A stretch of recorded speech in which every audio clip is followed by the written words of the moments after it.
weekend where we're going to be really putting together a lot of the nuts and bolts of that. But one of the things that we really want to do as a network is to support candidates like you will be, and to just promote national board certification. So I'm happy to be here on the call today and looking forward to hearing from all of you.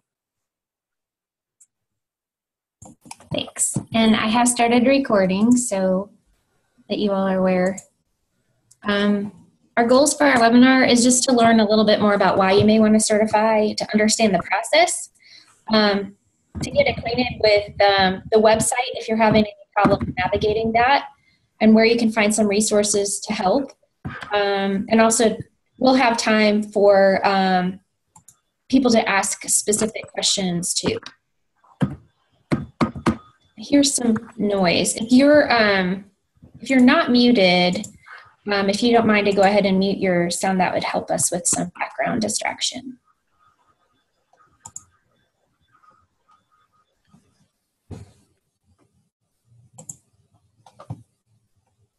All right. So some of the things about board certification, it's a really rigorous process. And it's not, people often ask if they're ready for board certification, and even when I don't know them, and it's hard to say. I mean, it's a really personal decision. It's not easy. It's something that you can really be proud of when you achieve certification. It's taking a hard look at yourself in the mirror and really being willing to make some changes. It's relevant. Holly, you want to, sorry. Yeah, I think relevant is one of the most beautiful parts of national board certification, is because everything that you do for national board certification is done with your students in your classroom. So it's not something extra. It's not something that doesn't apply to you. It is you learning about yourself and your teaching through your own students. And all of that goes back into helping the students that you're teaching right now. And that's, to me, one of the best things about national board certification, is that it is so relevant to what you're doing. Yeah, and I actually, I feel like I had a good teacher preparation. You know, it wasn't a poor program or anything. I certified at the master's level and also did a rank 1 before national board. And I can safely say my teaching improved and I learned more about what to do with my students in the 1 year I went through national board than in my entire teacher prep and master's and rank programs combined. So it really, the best part about it is you're studying your kids and yourself. I know we have some other board certified teachers on, so if they wanted to share anything, please feel free to chime in. And something that's really important to the whole idea of board certification is that it's voluntary. This is at the core of the mission of the National Board for Professional Teaching Standards. One of the reasons that board certification has started, just like with medicine, is to raise the profession and to improve how we teach for students. And just like medical board certification for doctors, national board certification for teachers will always be voluntary. It's a choice for people to decide to become board certified. Right now, about 80% of doctors are board certified, and 3% of teachers. So we've got a long way to go. In Kentucky, we're more about 8%. I'm going to mute. Holly, do you want to talk a little about impact? Sure. Well, you may be asking yourself, why should I be national board certified? Well, research has shown, and I mean, this is a really powerful slide here, because research has shown that students that are in classrooms that have a national board certified teacher actually make more gains than students that are in teachers of non-board certified teachers. It's up to a month and a half of additional learning that occurs with a national board certified teacher. So that's a wonderful statistic to take to your superintendent or your principal to maybe garner some support for national board certification, that this has been proven through research to be effective for your students. Um, and actually, there are some policy briefs that That's right. if you're interested, that are really helpful to communicate some of the impact of board certification on students with administrators. I've used that work in some districts to actually get some investment from districts to support candidates. So, and that's also part of my job. So if you're wanting me to talk to anyone in your district, I'm happy to do that. What's exciting about this research that Holly is citing on here is that some of this research was actually conducted in Kentucky. Usually the impact for students in math classrooms is sometimes up to 2 months, and language arts it's more like a month or a month and a half. So it depends on the content. And there's also some research from John Hattie that indicates that board certified teachers instruction is at a much deeper level in comparison to teachers who are not board certified. So let's see.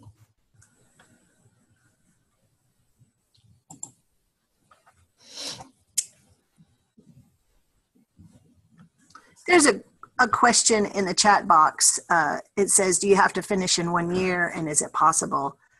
Suzanne mentioned that because she and I certified under the old system, and you had to do it all in 1 year. That's the beauty of this new system, is that you have the option of doing it all in 1 year. I think at this point in the year, it would be kind of difficult. If you haven't started. But it is an option to do it all in 1 year, or you can spread it across 3 years. You have 3 years to at least try all of the different components. And you can do them in any order and in any combination, which we'll talk about that in a little bit. So another really great thing to consider is the pay increase. So in Kentucky, there's a stipend that teachers who are board certified get a $2,000 additional stipend every year for the life of the certificate if you're teaching in your certificate area, or mentoring in your certificate area, I should say. So that funding comes through the state. It's not fully funded at this time, so some of that money is picked up by school districts.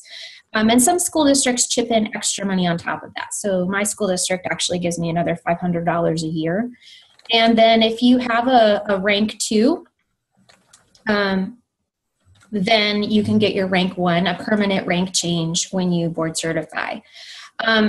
There's a lot of also people that believe you have to have a master's degree in Kentucky in order to teach. And that the statute actually states that you have to have a rank 2. So if you don't already have a rank 2, another option right now to achieve your rank 2 is called a CEO through Education Professional Standards Board, and your CEO program there that was really made to be like a precursor for board certification, where you could do one component of board certification as part of that CEO option. So if that is something that applies to you, we can certainly delve into that more towards the end of the webinar for those that are interested in that. Or you can always reach out to me with an email. And Holly, I'll let you talk a little. Okay. Well, National Board Certification is, such a growth experience for you as a teacher. It helps you become a better teacher for your students. But it also opens up some other doors in teacher leadership. I don't know if you've seen this teacher leadership framework. It's something that was developed over the last couple of years, and it talks about the different ways that teachers lead. Of course, teacher leadership is sort of there in the center, and all of those kinds of leadership kind of move around teacher leadership. Now, none of them are more important than others, just different kinds of opportunities. But board certification can help you in a lot of those different areas. Definitely leading from the classroom, your voice gains just more validity because you're national board certified. You know those standards, you have internalized them. They help guide you in different decisions and things as you're leading other teachers in your building. It helps you with leading groups and teams.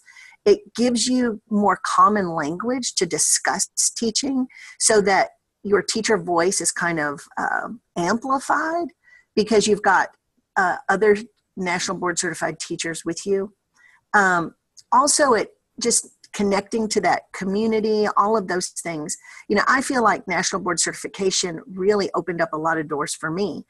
In 2014, I was the Kentucky Teacher of the Year, and I really feel certain that one of the things that helped me become the Kentucky Teacher of the Year was my national board certification. One reason, because you have to be able to articulate things about your classroom, things about your teaching, why you do things you do, and you have to do all of that in that application process for Teacher of the Year. So also, it's something that everybody else, I think looks to as, just like a little seal of approval of your teaching. So I really believe in national board certification, and know that when I say I'm national board certified, that it seems like people listen to what I have to say more readily.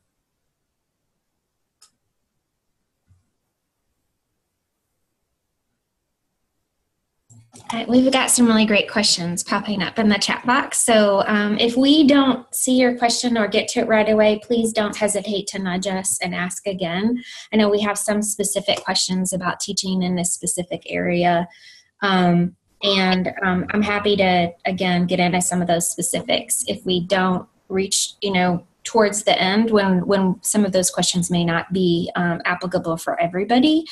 I also wanted to second what Holly was saying. I feel that that the national board process really prepared me for some leadership that and connected me to opportunities that I wouldn't have had if I wasn't board certified. I think I, like Holly, was fortunate to receive an honor. I received the presidential award, and I really felt that it was so similar to the board certification process that I don't know that I don't think I would have received that had I not gone through the board certification process first. I think there's a lot of correlation between teachers that receive. We know there's a lot of correlation between teachers who are board certified and teachers who receive honors like that. There's a lot of overlap. So in order to be eligible, you have to have a bachelor's degree, you have to have a valid teaching license, and you have to have 3 years of teaching experience completed before you start. I get this question a lot. So a teacher in their third year could not submit any components this year, but would need to wait and start next year. And it's not too early to start thinking about that. There's a lot of things that you could accomplish this year, even if you're starting next year. If you are intending on applying to become board certified as a school counselor, you have to have 3 years of school counselor experience before you can apply. And then there are some additional requirements now for world language candidates. There is an ACTFL assessment, but that does not have to be completed before you start your candidacy. It's just something that you have to complete before you can certify. Adam, I'm not sure how long it takes to get any of that information back on that. Holly, have you heard from anyone about that? No, I haven't. Okay. I haven't gotten that question before, and I haven't talked to anyone in world languages yet about it. But if you're having problems with it, I don't know, is that also done through Pearson? I would recommend calling that number. The 222 Teach? Mm-hmm. Or I don't know if there's a different number for ACTFL. Okay. We talked a little bit about the timeline of the process and the 4 components, and that they can be completed in any order and any combination between 1 and 3 years for that first attempt if you need to retake anything. So the content knowledge is the only one that is not a portfolio submission, and that is the assessment center that is 45. Actually, I think I'm probably jumping ahead of myself, aren't I, Holly? No, I think you're okay. Okay. The content knowledge is a combination of 45 multiple choice questions and then 3 constructed response items that are, you have 30 minutes to complete each of those. And and you actually will get back 4 scores from that assessment. You'll get a score for your multiple choice and a score for each of those constructed response items. And then there's 3 portfolio entries. They're numbered, but we intentionally did not put the numbers on here because people then often assume that they have to complete them in that order, and that's not true. So component 2 is the differentiated instruction, and that's where you submit evidence of student work. And typically it's a case study of 2 students. Depends on your certificate area. Exceptional needs is 1 student. Library media science and school counselors is a small group. Some of them you may want to double check. It's going to be 2 or 1 students usually. And that's to show that you know how to differentiate instruction, and that you can analyze student work to see what the students know, what their misconceptions are, and to determine what your next steps of instruction should be for that. The component 3 is the teaching practice and learning environment, and that's where you submit evidence of video to show engagement with your students, and everything that you cite in terms of evidence on that component is going to be cited from that video. And there's actually 2 videos that you would submit. If you're a generalist, the 2 videos would be 2 different content areas. And for everyone, they're going to be from 2 different units and 2 different settings, so a small group and a large group.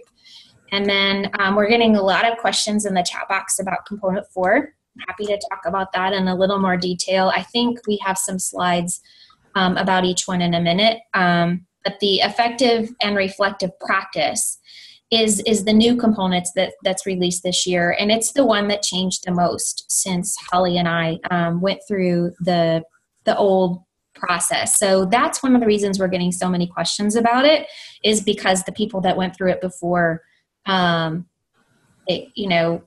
aren't able to offer as much support because it looks different. So the idea with the effective and reflective practice, to me, it makes me think a lot about teacher leadership, and that's why I went ahead and put the image of the teacher leader, the Kentucky Teacher Leader Framework, on this slide, so that in the past, this component was really what people thought about was it was really just about their leadership.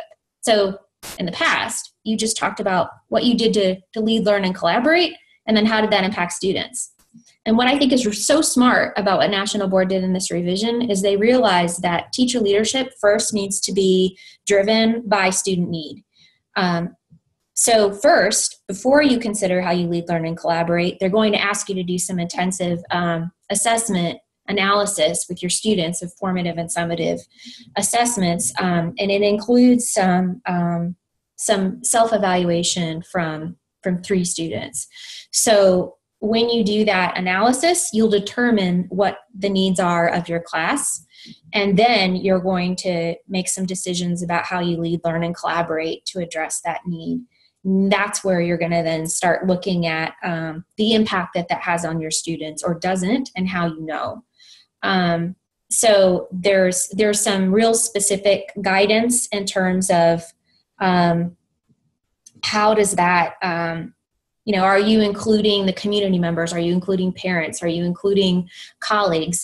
Who are you collaborating with? And something else that you should know about component 4 is that the questions are identical for every different certificate area. So this is a really easy one for you to collaborate with peers. The only thing that's different is the standards that you're being assessed on would be the standards as specific to your content area. Holly, did you have anything you wanted to add on the process before we go to the next slide? You're muted. I was working yesterday with some people on number 4, and one of the comments in the chat box was that it seems kind of like a hodgepodge of things, and it kind of does when you look at it, but there's kind of I don't know, there is method to the madness, I think. because you are doing what Suzanne talks about, in that you're really digging into the needs of your students and kind of building a profile of those students, and then looking for a need that where you can improve in order to help your students.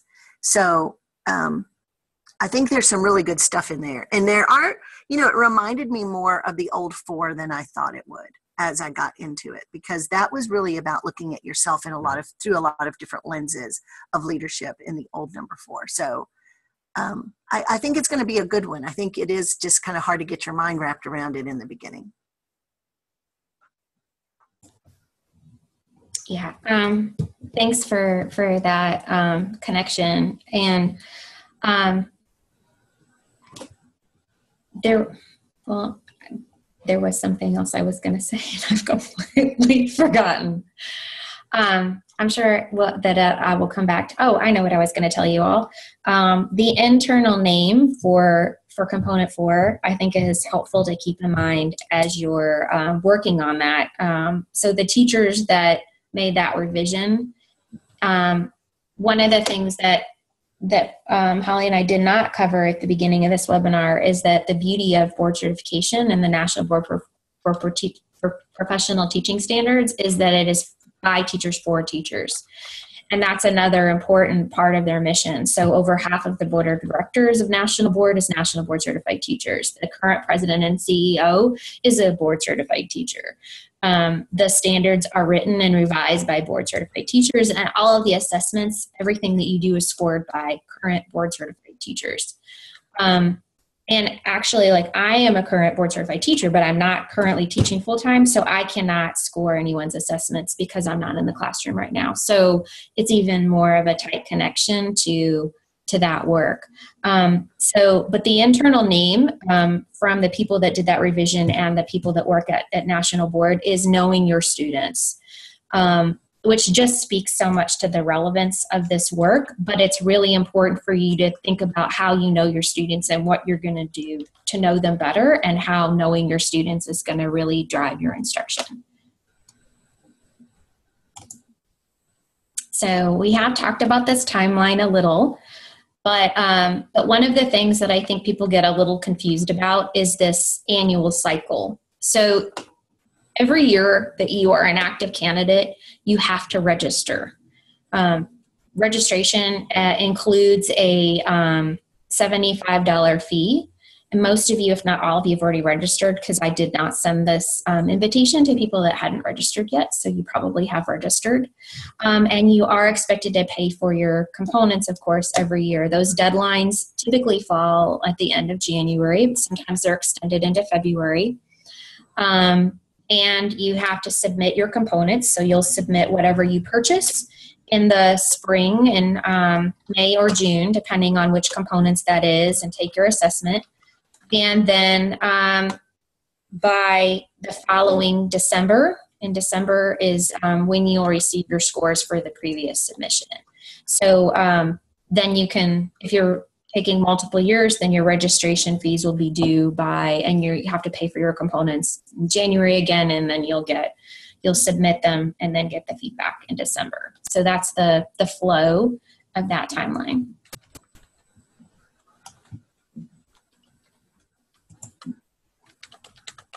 Components are $475 each, and retake fees vary. Component 1, because you get the 4 different scores, a score for the multiple choice and a score for each of the instructed response items. If you just wanted to pay for part of and redo just part of component 1, you could, and that wouldn't be the full cost. The other components, if you retake any of them, would be the full cost. I don't really recommend retaking anything until you've done your everything once, because each time you complete a component, I think your scores will improve, because I think part of the real battle in the beginning is learning how to write for board certification, unless you're in a hurry to certify. Holly, I'm going to mute if you had anything to add. I don't really right now. I was kind of trying to answer some things in the chat box, so I wasn't listening very well. Sorry. No, that's okay. I saw that you were really taking care of a lot of those questions that are getting detailed in the All right. So I think that, okay, I don't know if I'm pronouncing it right. Ariane asks a really good question about learning how to write. When I say learning how to write, I know that you all already know how to write. But what can be a little difficult about writing for board certification is it's very different than the professional writing that we did in college. So everything is first person. And it's it's like short and to the point, and everything you write has to be linked to student impact. So cut out all the fluff. If it doesn't matter what you've done if it's not impacting students, and it's not really about so much about citing research or articles or scholarly things. It's really about what are you doing and why. And did it work? And how do you know? Or how do you know it? How do you know it didn't work? And what are you going to do differently? So it's a very different kind of writing. To me, it feels a lot more like a grant application than writing for college. I don't know if that helps, Ariane. Yeah, and did you mention the different kinds of writing? Because I was no, but that's a really great thing to do. So when you are looking at your questions, it's going to ask you for different kinds of writing, and you'll be able to know what kind of writing to do based on the question. But some of the writing that you'll be doing for National Board Certification is descriptive writing. So you'll just be describing something. But then sometimes they'll want you to analyze something. So that writing is a little bit different. So you're going to, there are certain words and things that you would use if you're analyzing to let the person that's reading it, see that you're analyzing. And then sometimes you're going to be reflecting. And if you look at the general directions for National Board Certification, so there's another document, you have your component directions, but then there's also another document called the general directions, and it goes with component 2, 3, and 4. There's a whole section on the different kinds of writing, and it even gives you samples of the kind of writing. So I think that's really helpful to read through that to see what it kind of sounds like. They're not looking for lots of flowery language and folky, like I love my student stuff. I mean, that's not that. They're looking for evidence of the standards. That's what you have to do to become National Board Certified, is whatever the standards are for that component, you have to prove to them with evidence from the things that you're doing that you meet those standards. That's how they score it. So you have to read your standards a lot. And then as you're writing up your components, you have to keep going back to those standards. Someone just asked, where's the information? If you look on that page where you downloaded your components, there's up at the top, it says in parentheses, general guide or something for National Board Certification. We can go to that page in a few minutes and kind of navigate, and you'll see it, but it's at the top. Yeah, I think it's general portfolio instructions is the name of it. So we'll look at it in a little bit, but we'll also show you, if you haven't already downloaded your component instructions, they're on the same table, and so are the standards. So if you haven't, I think everybody on this call has already created an account and registered, but if you haven't done that already, I would stress to do that, because that's when people will really start communicating with you a little more, including National Board. You would be considered more of on the road to candidacy. Once you've ordered or purchased components, actually when you've ordered components, you're considered an active candidate as long as you pay for them by the deadline. So your standards for your certificate area and the component instructions are linked on a table, and we'll show you where that is. I recommend reading those, and we'll even give you a little bit of advice on what is important to look at in that first glance on your component instructions. The standards for each certificate area, often I have candidates that kind of drag their feet on reading these. And I would urge you to read them immediately. They are between 50 and 100 pages per certificate area, and they're written specifically for your certificate area. There's nothing boilerplate about them. They are really, they give great examples of what best practice should look like for your developmental and content area. So my standards as an early childhood generalist are very different looking than a high school math teacher. And as you're reading your component or your standards, I recommend like highlighting them and even taking some notes in the margins. So often what people will do is they'll even color code highlight. So maybe a pink if it's something you feel like you aren't doing it well. Right now, you can't think of any good examples of you doing that. Yellow if it's something you think you do, but you don't know. You can't cite evidence of what you're doing. You want to think about it a little more. Think about what kind of evidence that could be. And green if it's something you know you're doing it and you can even give some examples. And that's where you might write in the margins. I think about blue as being even, for me, that was stuff I wanted to learn more about. So maybe they're using some vocabulary that you don't feel really comfortable with, or if it's something that you feel that you want to do it and you're not sure, maybe they're talking about student-led conferencing or something, and you want to learn more about student-led conferencing, you could highlight that in blue. And if you know somebody who does it, write their name there. Go talk to that person. Some of the best places to learn to improve for board certification is that teacher-to-teacher learning too. And Holly and I have started creating some getting started videos that will show you where those are too, that talk through some of these ideas, and we're continuing to create those, and we'll keep linking those there too. I wanted to make sure, I think you all may already know about this. It's linked on the National Board website, and I've been sending emails to people about this, but we have a statute in place in Kentucky called, that's KRS 161.131 that has a legislative goal that by the year 2020, at least every school in Kentucky will have one board certified teacher. So we have an application for reimbursement to try to help reach that goal, because we know that will help provide better instruction for all of the students in the Commonwealth. And that right now is a $150 reimbursement. It's a one-time only reimbursement.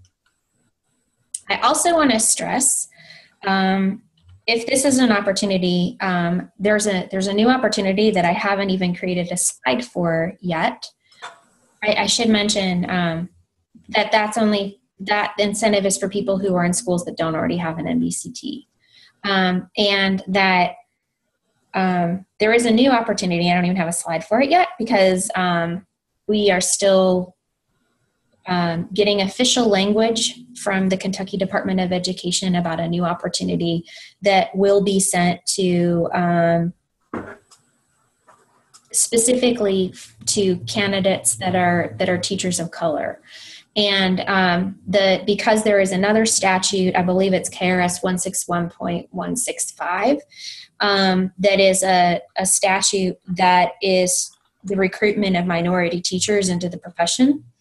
The department has a theory that if we can improve opportunities for teachers of color, that will also help in recruiting more teachers of color into the profession, and that those teachers can also help, as teacher leaders, they could help recruit more students of color into the profession.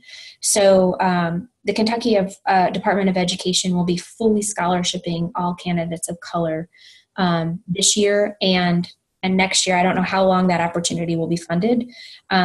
It's sort of a soft announcement this year just for teachers that are already candidates or going to be candidates, because it's a little too late to really start if you haven't, they don't want to get too many people deciding to start because of that opportunity, because it is something we're really encouraging people to wait and start next year if they haven't thought about becoming a candidate yet. So in March, we'll make a more formal announcement to recruit new teachers for that opportunity. Right. I know in the chat box, I've seen some people mention jump starts and those kinds of things that they've gone to. They can be really, really helpful and kind of gives you that cohort feeling and someone to go to, a face to go to ask questions. There is a fee for the Jumpstart seminars. You just need to go to the KEA website. If you're a KEA member, the cost, I don't remember what the cost is, but there are two different pricing models. If you're a KEA member, it's a significant discount. So it's even worth joining KEA, I think, if you're not, to get those seminars. They're also going to offer some things called home stretch, and those will be coming up pretty soon. The home stretch seminars are where you come and you bring something that you've written, and then you have a chance for some feedback from other people. Other people will read what you've written and give you feedback, and those are really great too. So just go to kea.org. I think it's maybe under the professionalism tab is where you should go for that and look for opportunities for jump starts. If you're close to Western Kentucky, they also offer some support kinds of groups there. So you might check Western Kentucky University also if you're close to there. And GREC in Western Kentucky, the Green River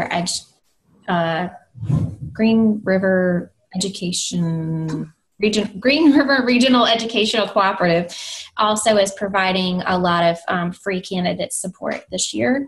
So that's another really great opportunity for people. All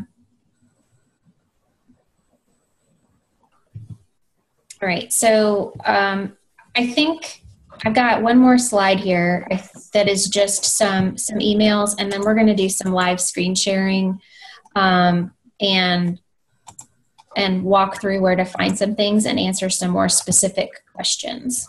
So you can call the 1-800-22-TEACH number with any questions, or if you prefer to get answers in writing, you can email the MBPTS candidate support at pearson.com. And then Holly and I have also put our emails here too. And we're also listed on the National Board webpage too. But if you want to email us any questions, feel free to reach out that way as well. I'm going to switch to the... What? That's a shitty one. There are a couple of things in the chat box that I want to just mention. Okay. Why don't you go ahead and address those while I'm... Okay. KEA does have a scholarship for National Board Certification.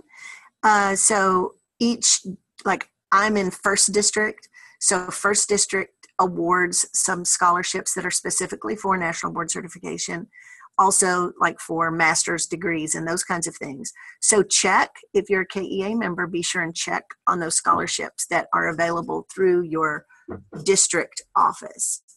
Then somebody asked, what is the Innovators Grant? There's an application for that. If you're in a school where there are no other National Board Certified teachers, and if you fill out the application, then we'll go through and kind of verify and see if there are any other board certified teachers. But if you are in a school that has no other National Board Certified teachers, then the statistics show that you are less likely to actually even try if there are no other people in your school that do that. So what we're trying to do is get a National Board Certified teacher in every school in Kentucky. That's actually a goal of the state, to have one in every school by what year? It's like there's some date that by we want 2020. So we want to have a National Board Certified teacher in every school by 2020. So we're trying to, this grant is to help fund a little bit of your cost to try to do that and to give you a little bit of support that way. So if you're in a school that has no other National Board Certified teacher, then you're eligible for that grant. Right. And I also, so I opened up, and this is linked also, I think if you apply for the Innovator Incentive or you want to, it tells you to email me about it if you're on the National Board website. But if you go to the kynt3.org website, there is a link here for the National Board Innovator Incentive application. You have to complete that application in order to be considered for that incentive. And there is an embedded video that also gives a lot of instructions and details about that opportunity. You do have to purchase your components before you're eligible to apply. And it also has a timeline and FAQ sheet that are linked on that page too. I also wanted to show you that we've mentioned on the resources page that there's also some getting started resources on this website. And Holly and I have been creating short, like 5-minute or less videos to talk about things specifically about like why to become board certified. One that's the overview of the process, which is more on the eligibility, timeline, components, and costs. So people ask a lot of specific questions about choosing a certificate area, and there's one about that with some Kentucky specific information. And then the last one that we've just put up is one that's more on how to become an active candidate, how to register and purchase components. And we're in the process of creating a few more that are more about an overview of the components, and one about the 5 core propositions and one about the standards. So we'll talk about those a little bit as resources and where to find something because we don't have those. Ariane, you don't have to purchase all your components at once. You only want to purchase the ones that you're going to submit that year. So don't purchase all 4 if you're only going to plan on submitting 2 this year. And there's no discount if you purchase them all at once. Except now, every year that you're a candidate, you have to pay $75. So if it takes you more years to be a candidate, you're paying that $75 more often. So it's a little bit more to stretch it out over time, but the component cost doesn't go down. So on the boardcertifiedteachers.org website, if you haven't, I think everybody on here has already done an account, like I've said, but that would be on the get started part. One of the resources that I want to bring to your attention before we go to the 4 candidates is when you go to the About certification, there's the 5 core propositions are listed here. And the 5 core propositions are in the front of everyone's standards. However, just about a month ago, National Board re-released and updated a really helpful document for candidates and actually really for any teachers that's called What Teachers Should Know and Be Able to Do. This is really nice. It's an explication of those 5 core propositions. So this is written, it's not different for each certificate area. This is something that is the same for all teachers. And interestingly enough, the first time this document was created, there were no board certified teachers. The 5 core propositions are considered the Hippocratic Oath for educators. There's a nice introduction and preface. And then just an example. So for Core Prop 1, teachers are committed to students and their learning. It talks you through what that looks like. But there's also some really helpful subheadings to get you thinking about what that means. So teachers recognize individual differences in their students and adjust their practice accordingly. Teachers understand how students develop and learn. Teachers treat their students equitably. And teachers know their mission transcends the cognitive development of their students. So I just wanted to bring that to your attention because that would also be a really helpful document to read as you're preparing for writing your components and preparing for board certification, because the 5 core propositions and the architecture of accomplished teaching, which are also in your standards, really are the foundation for everything, for all certificate areas. The 5 core propositions have never changed since people have started board certification. I'm going to go back to the 4 candidate site. And most of everything you're going to need is on this first time and returning candidates. This first document that looks like a table, the certificate standards and instructions, are really, really, really where most of the documents you're going to use are at. It's a super helpful area, but I do want to point your attention before we click on that to this guide to National Board Certification, which is really important because it has the dates and some of the more general information, some criteria about eligibility and things. That's going to be in the guide to National Board Certification. And then choosing the right certificate area. I mentioned there are some Kentucky-specific rules too about receiving that stipend, but the choosing the right certificate is another helpful document that gives you an overview of each certificate area if you're struggling with which one to pursue. So when Holly mentioned the general directions that talk a little bit about the different styles of writing, that's in this here, which is linked at the top of that page. There's also some great information in the general portfolio instructions about like what does a class mean when they say a class, and what's the time period that you can go back to use evidence, and videotaping too. Yes, There's good stuff about videotaping. And how to analyze student work. There are some really, really great tips in here, and where to find some of the resources. And then there's some general formatting instructions here too. It's important that you look at this because sometimes there could be things, some rules about like how you have to transcribe perhaps video if you're speaking in another language, or if you have students that are using sign. There's some really important information in these as well. So those are linked at the top of this page, and also right here where it has the component instructions. And then for this table, it has your discipline and then your developmental level, and then it has all 4 of the components for you to download, and then this last link is your standards. Don't forget the standards.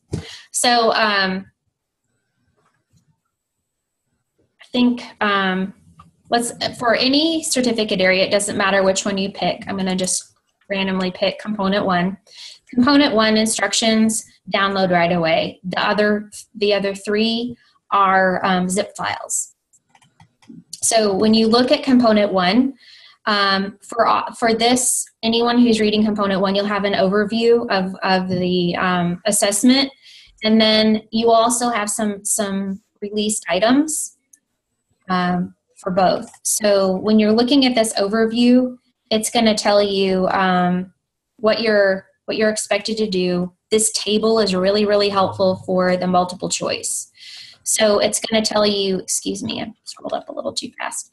The standards, if you list on this one specifically, that for this certificate area, you need to know standard 2. So obviously, if it's doing the knowledge of culture and diversity, and it's saying that you're going to have questions that are related to standard 2, make sure you're reading standard 2. And it's telling you that 20% of those 45 questions will be on information in that area. So of the 45 questions, 5 of them are field tested and will be thrown out. So sometimes people will take the test and they'll say, I had some questions that I didn't know the answers to. If they feel really weird, they are more than likely going to be field tested and not count. There's also, this is telling you here, this next section that you need to study standard 4, and the next section, standard 5.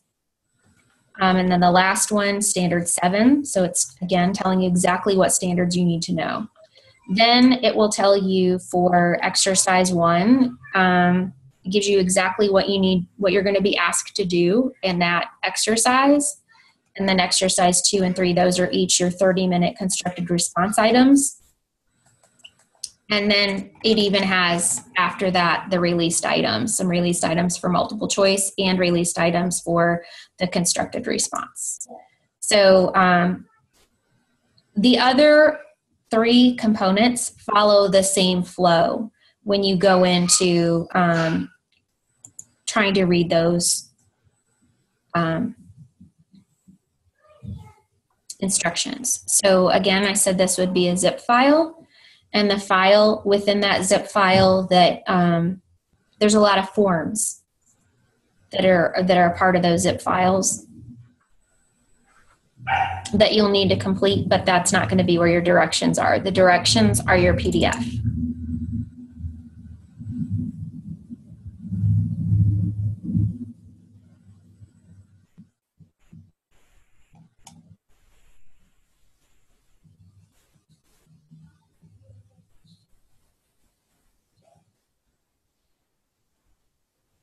It's just taking a second.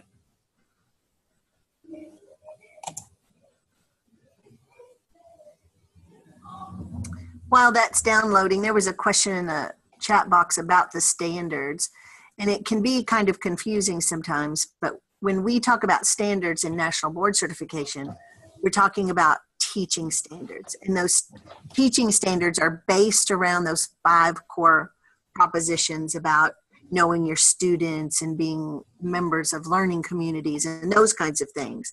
So the standards that you're teaching, like the Kentucky academic standards, those are really important, but that's what you're teaching your students. So that you might mention something about standards or whatever in your description or in your analysis in relation to your instruction, but that's not the standards that you would be printing out here. The standards that you print out here they're standards for you as a teacher.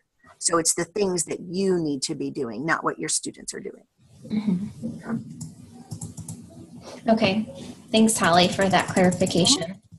So in each of these portfolio instructions, they follow the same flow. There's going to be an overview of what's in there, what do you need to do, and then it's going to tell you what you need to submit, and then it's going to give you some questions too. So I'll show you where those are.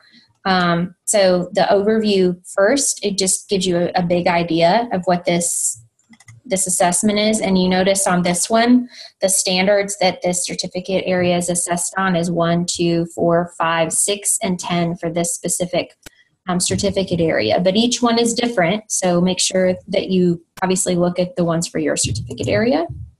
And those are the standards that you have to show evidence that you're meeting for this component. And then after that, it will tell you what you need to do and what you need to submit. Okay, and it's nice and succinct and bulleted. There's a lot of specific information too that you don't necessarily, this looks a little different because it's an art one, so it talks about storyboards, which is unique to this one.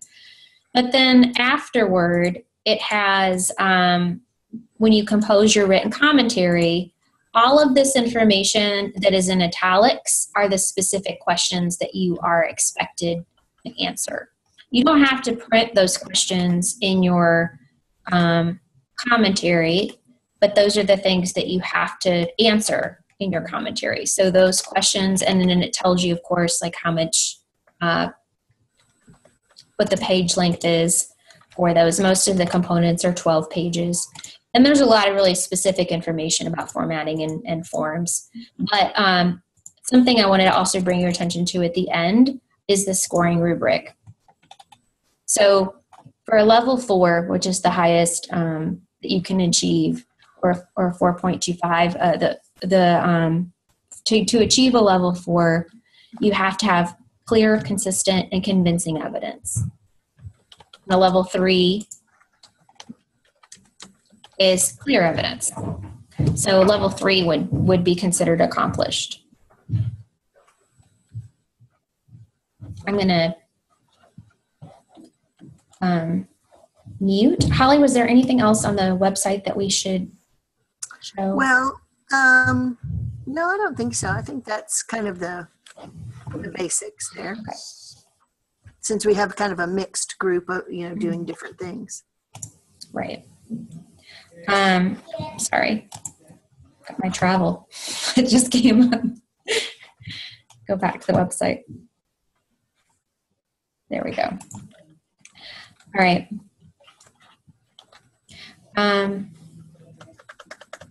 If anyone has any specific questions that we haven't addressed, I think there was a specific question about a music certificate area that were about choosing a certificate area. I should also mention, I know Holly was talking about KEA scholarships. If you belong to any other professional organization, I recommend checking with all of them. And sometimes even your school district may have some supports that you're not aware of.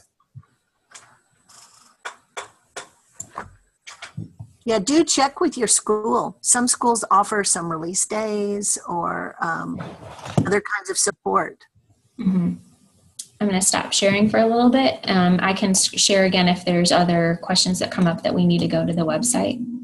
So there's a question about mentors. There used to be some funds that actually paid mentors to help people. Those funds are not available anymore.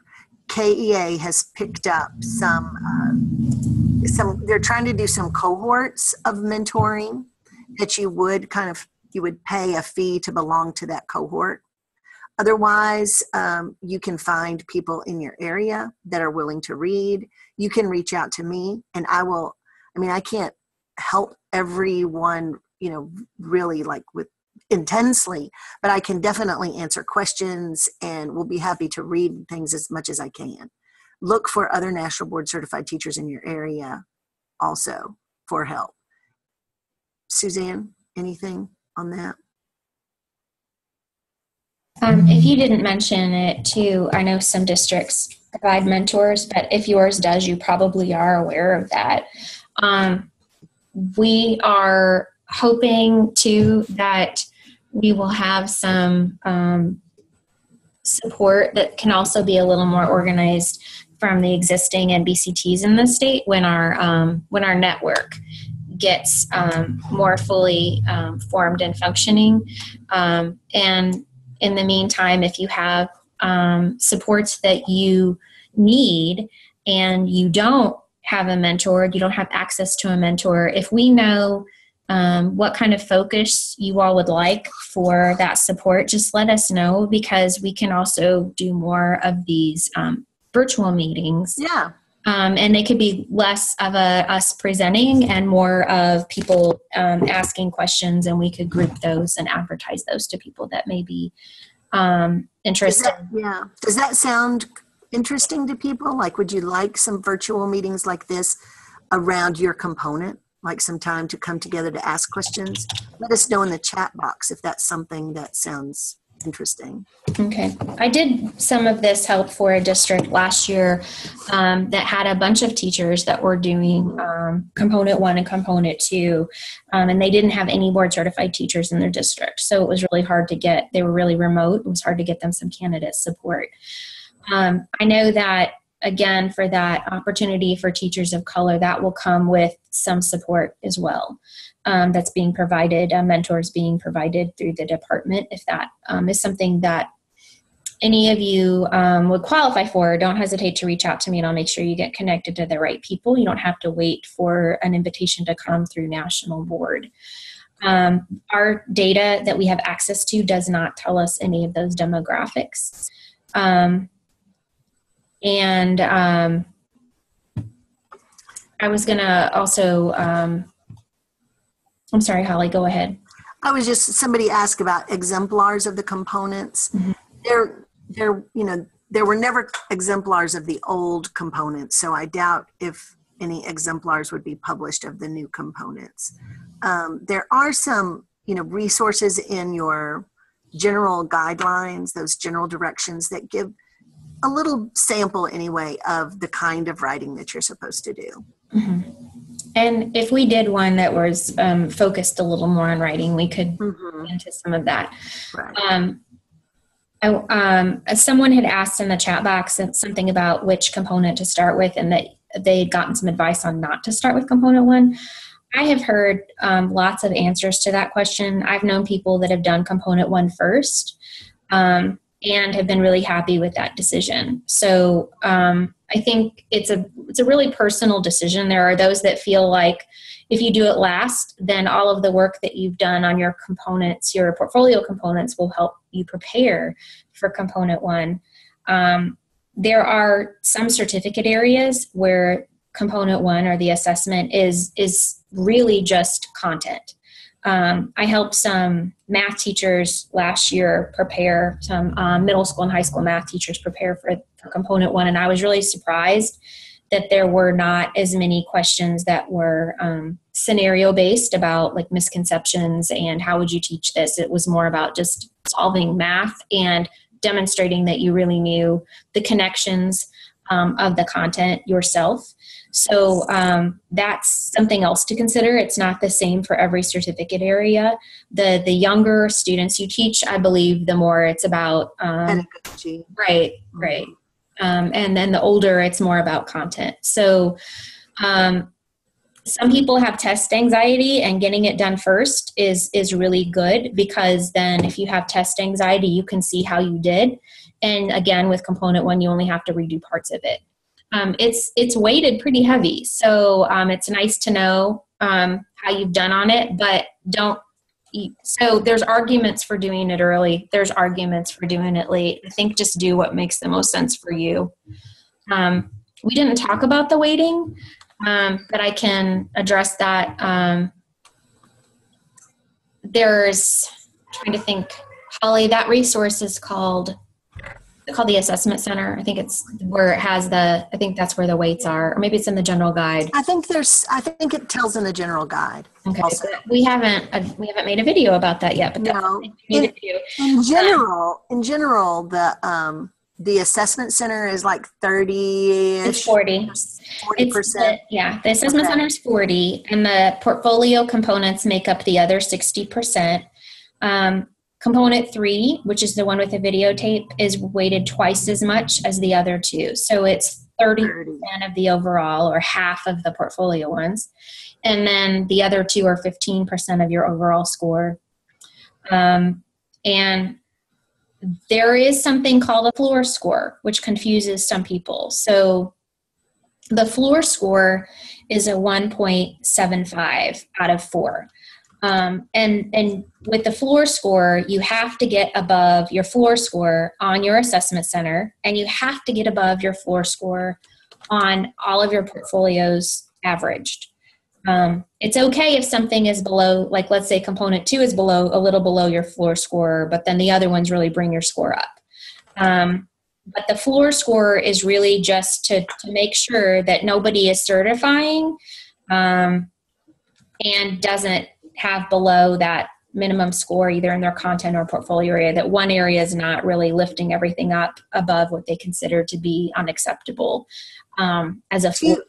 Right. 2.75 is considered accomplished teaching. So. No, well, in the past. So, right. So, but even in the thing that they get now, it says 2.75 is the accomplished range. Like there's a range. Well, right. So a three is really where the accomplished, the rubric is a 3, but they also we haven't gotten the official decimal score on what that number will be to demonstrate that you've certified.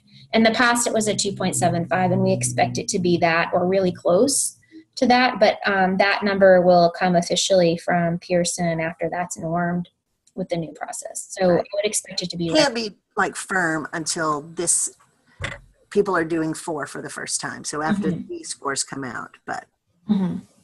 Right. No, actually, Katie, you won't get any response on any of it until the score release date, even on your multiple choice. So all of those scores are released at the same time. For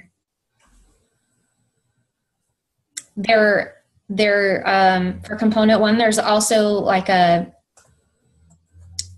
really recommend, if you're going to do component 1, that you take there's like a sample of what the computer format looks like that you should. Yeah, there's a practice. Really you need to get used to the format of it before you walk into the testing center, because it's kind of a weird format and you don't want to be figuring that out while the clock's running. It's not hard, but you just want to know like where the buttons are and where the clock is and just how that works. So there's a link that you go to that gives you that opportunity to practice and actually type in it. So there are no surprises when you get there. Okay, Adam has a question. Does it mean that the standard will be set based on the average score? No. Adam, I'm pretty sure, but not certain, that what they're doing with the norming of that, of figuring out what the cut score is going to be for accomplished, is that in the past, what I was told is that accomplished teaching is anything that's a 3 or higher on that rubric. But because everything in National Board, with the exception of the multiple choice questions, are scored by humans, they're scored by board certified teachers. They, what they did was they figured what the human error was and calculated for that. And that's why in the past, everything above a 2.75 certified.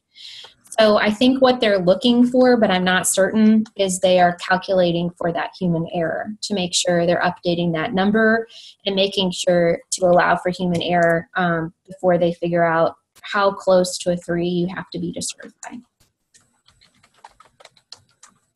I would expect it's going to be super close to what it was before, if not the same number. The link should be in the directions.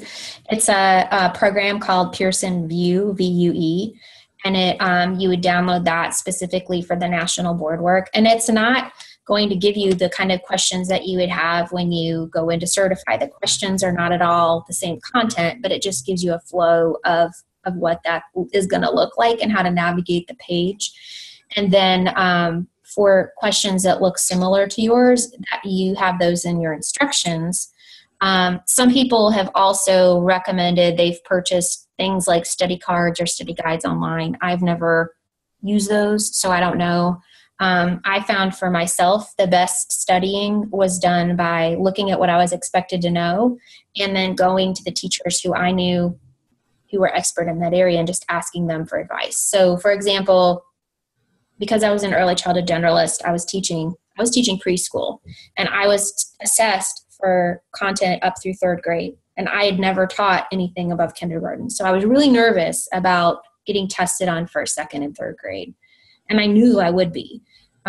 So when it said things like that I had to know in the old version, let's say I had to know science up through 3rd grade, I didn't know what science you even were expected to teach to students of that age and what would be appropriate.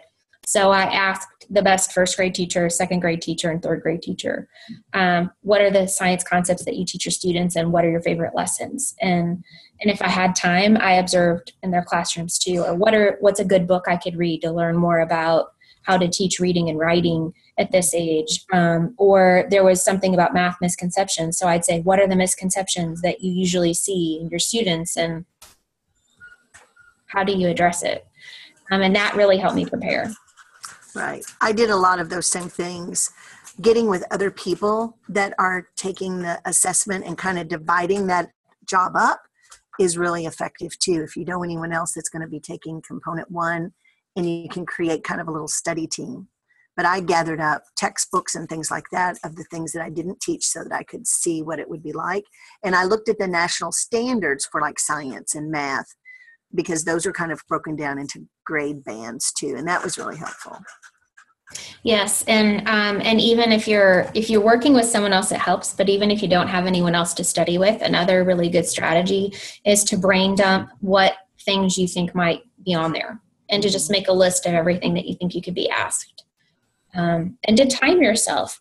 Like if you take one of the release prompts and time yourself where you're trying to type up your answer in that time, just so you get a sense of how long you have to write.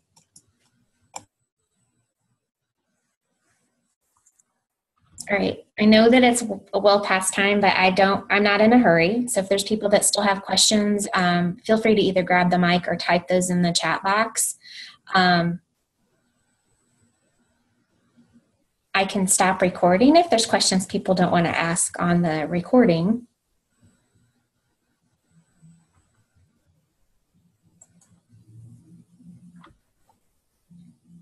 I'm going to mute and look for those directions on where to find that. I think that it's in the component 1 instructions where to download that program.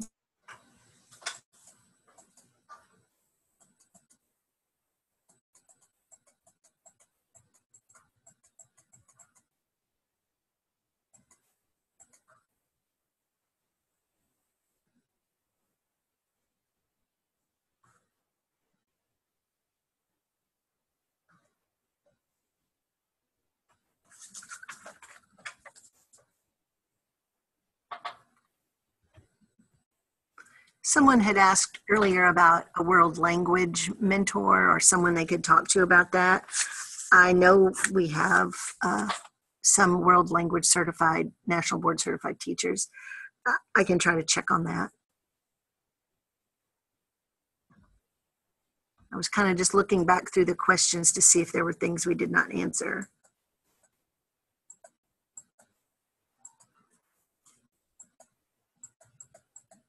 I know there was one about choosing the right certificate area in music, but I haven't found that one when I scroll back up. So, okay.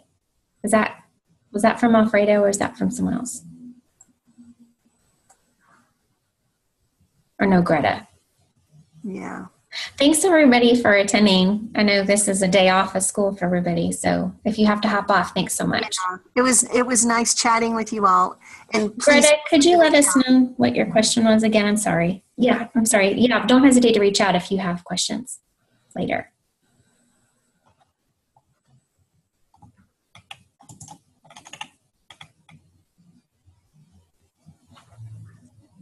Greta, what are the other classes you teach? I'm going to stop the recording.